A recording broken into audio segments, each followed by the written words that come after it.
Ibu bapak, saudara-saudara, orang muda, remaja dan anak-anak yang terkasih, Shalom, damai sejahtera Tuhan menyertai kita semua. Hari ini Jumat, 9 April 2021 adalah Jumat dalam Oktav Paskah. Kita akan mendengarkan dan merenungkan bersama Injil Yohanes bab 21 ayat 1 sampai 14. Mari kita membuka renungan ini dengan tanda salib. Dalam nama Bapa dan Putra dan Roh Kudus. Amin. Kita siapkan pikiran hati kita untuk mendengarkan dan merenungkan firman Tuhan dari Injil Yohanes bab 21 ayat 1 sampai 14. Sesudah bangkit dari antara orang mati, Yesus menampakkan diri kepada murid-muridnya di pantai Danau Tiberia. Ia menampakkan diri sebagai berikut. Di pantai itu berkumpul Simon Petrus, Thomas yang disebut Didimus, Nathanael dari Kana yang di Galilea, anak-anak Zebedeus, dan 2 orang murid Yesus yang lain. Kata Simon Petrus kepada mereka, "Aku pergi menangkap ikan." Kata mereka kepadanya, "Kami pergi juga dengan engkau." Mereka bangkit lalu naik ke perahu. Tapi malam itu mereka tidak menangkap apa-apa. Ketika hari mulai siang, Yesus berdiri di pantai. Murid-murid itu tidak tahu bahwa itu adalah Yesus. Kata Yesus kepada mereka, "Hai anak-anak, adakah kamu mempunyai lauk pauk?" Jawab mereka, "Tidak ada."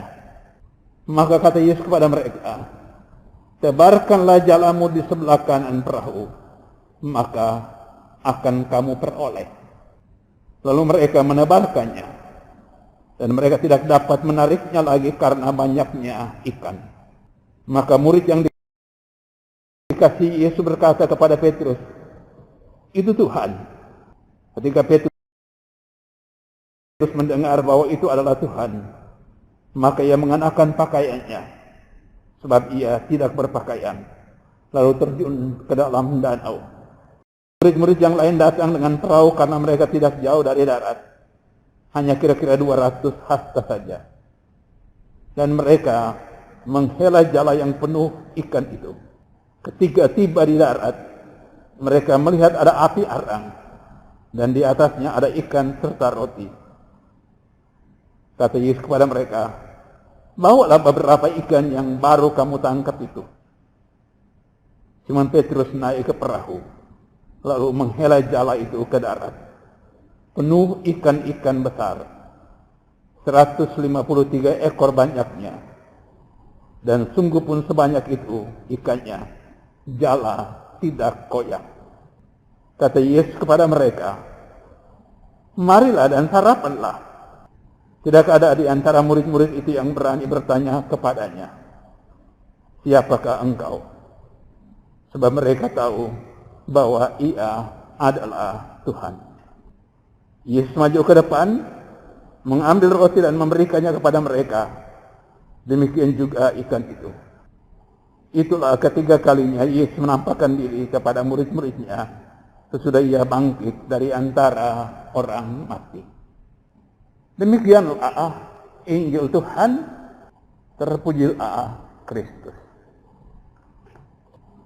Ibu bapak, saudara-saudara, orang muda, remaja dan anak-anak yang terkasih, para murid sesudah kematian Yesus kembali kepada masa lampau mereka, kepada hidup mereka yang adalah nelayan, menangkap ikan.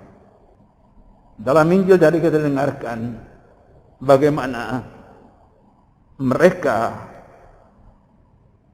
berusaha untuk menangkap ikan, tetapi mereka tidak mendapat apa-apa. Dan di saat itulah Yesus muncul. Yesus muncul menanyakan tentang keadaan mereka, punya makan atau tidak, punya lauk pauk atau tidak. Dan mereka mengatakan tidak ada. Dan sudah itu Yesus menyuruh mereka menebarkan jala di tempat yang ia tunjukkan. Dan hasilnya melimpah. Situasi sekarang ini di mana pandemi COVID masih merajalela, usaha, pekerjaan, bisnis tidak berjalan sebagaimana kita harapkan. Hasilnya pun tidak seperti yang diharapkan, bahkan mungkin ada yang tidak bisa menghasilkan apa-apa karena situasi sekarang ini.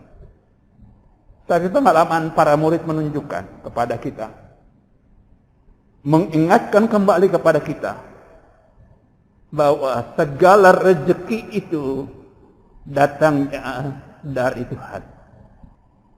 Kesadaran ini penting supaya kita jangan terus kemudian meratapi situasi kita, supaya kita tidak membiarkan keputusasaan itu menguasai hati kita, supaya kita tidak membiarkan situasi yang tidak menguntungkan itu kemudian membuat semangat kita menjadi patah dan layu. Kita kehilangan semangat. Supaya kita tidak kemudian hanya mengandalkan kemampuan-kemampuan kita seolah-olah segala sesuatu akan berjalan karena saya. Supaya kita menyadari bahwa rezeki itu datang dari Tuhan dan Tuhan punya saat yang tepat untuk kita.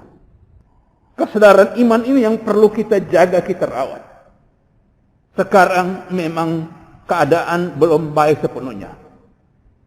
Tapi kita percaya bahwa saat Tuhan itu juga akan tiba. Bahwa keadaan sulit saat sekarang yang kita alami ini, pada saatnya juga sesuai dengan rancangan hatinya akan berakhir. Bukan karena dialah yang menjadi penyebab dari segala kesulitan kita, tapi bahwa dalam segala kesulitan kita, dia punya waktu yang tepat untuk menunjukkan bahwa dia selalu ada bersama dengan kita.